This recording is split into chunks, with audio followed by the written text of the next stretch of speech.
third thing that stories will do for you is they help you build credibility. And this is one of the things that you wouldn't really think about a lot until you actually start using stories in your presentations. Because most of the time, when we want to build up our credibility, we tend to do that in the introduction. If we want to let people know that we are a credible speaker on the topic that we're going to be speaking on, a lot of times we'll really focus on that in the introduction and kind of really build ourselves up. The problem with that, though, is most of the time people aren't really paying attention anyway, and it's not very interesting. It's not very entertaining for the audience. And so, a better way to kind of build your credibility is to give examples or stories throughout your presentation of successes that you've had related to the topic that you're presenting. So as you're presenting information to show that you're the expert, you kind of give examples from your own experience, from your own time in using that skill set that you're speaking about. I'll give you a great example of this. I was actually working with a company in Austin, Texas. They were competing with about 5 other companies to build a high-tech micro-science center on the University of Texas campus. And the company that I worked with was excellent. They had a lot of experience working with universities. However, they had only done a couple of these really high-tech science centers, right? So they were kind of a little outside of their expertise on that particular aspect of the project. So we met about 2 or 3 days before the actual presentation where they were going to be competing against the other firms. And we rented a meeting room overlooking the campus, overlooking the University of Texas campus. And throughout the first couple of hours in the morning, I kept asking the folks who were giving the presentation, what is it that these folks who are buying this building, what is it that they really want?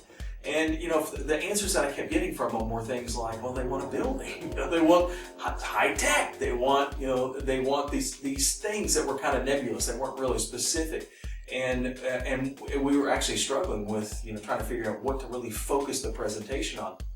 After doing this for a little while, we started looking at some of the high tech centers that these guys had built before.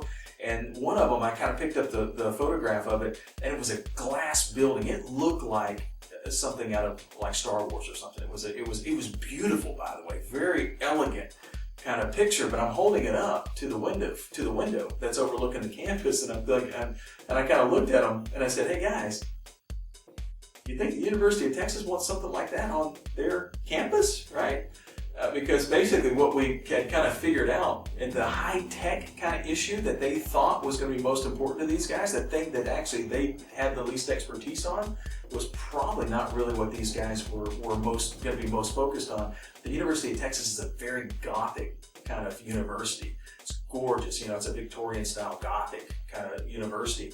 Putting a big glass building in the middle of it would have been a huge eyesore, right? So once we kind of talked about that a little bit, one of the architects basically just went down to the campus with his sketch pad, or actually with boards. He actually had these posters that he kind of brought with him with pencils, and he made pencil sketches of some of the great aspects of the architecture that was already there, that was already on the campus.